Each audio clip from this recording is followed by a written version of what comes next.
Good afternoon, YouTube. This is Professor Sir Geoffrey Darling-Milkfield. Yesterday, I expostulated on the creation of a perfect cup of coffee. Many of you have contacted me requesting that I elaborate further on the making of cups of tea, tea being an alternative to coffee, which is quite popular.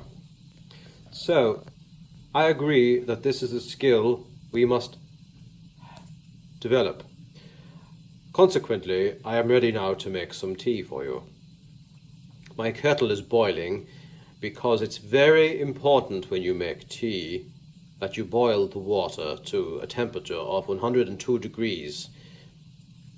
Not just boiling, but super boiling. You must reach 102 degrees, perhaps even slightly higher, so the kettle must be boiled for a long time. You will need a cup. You will need some sugar. Do not do without the sugar. And you will need an appropriately sized spoon. I am not using milk today because the tea that I am using is a very special tea. Lady Grey.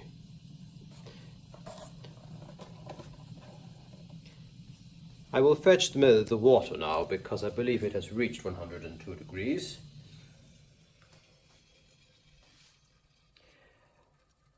Pouring the water in very carefully.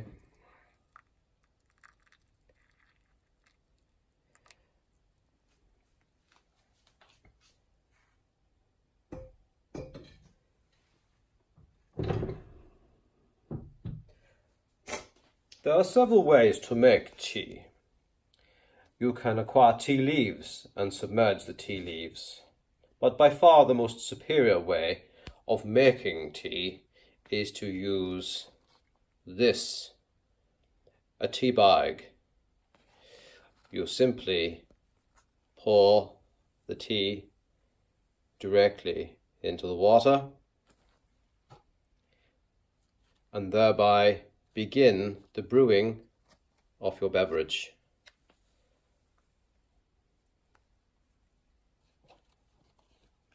As with coffee, it is very important that you get your mixture right and that you measure out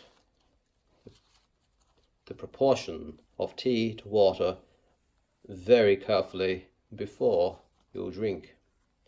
You do not wish to drink an inferior tea.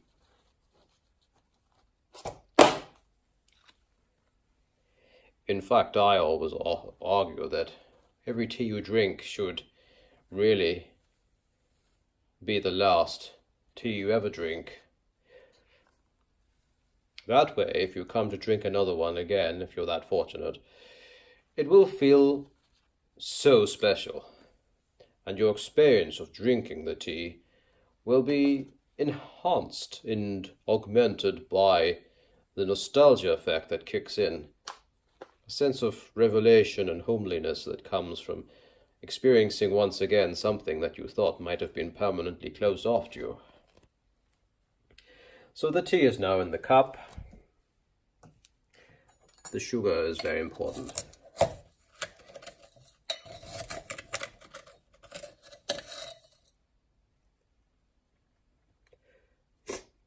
Now, while the amount of tea you put in the cup is essential, you must follow the amount that I have provided for you. Adding sugar to tea is a relatively subjective affair. You shouldn't really have less than 2 spoons of sugar in your tea. We all agree on that. However, some of us probably will enjoy just a little sweeter.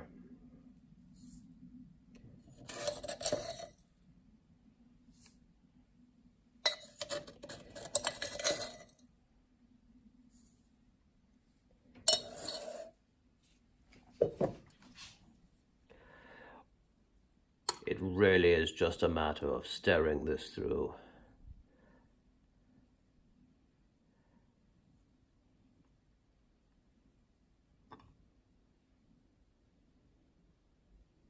and allowing it to brew.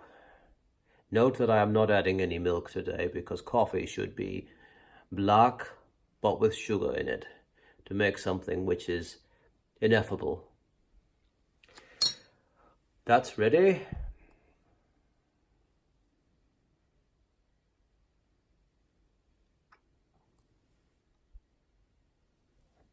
And I can attest that the result is absolutely delicious.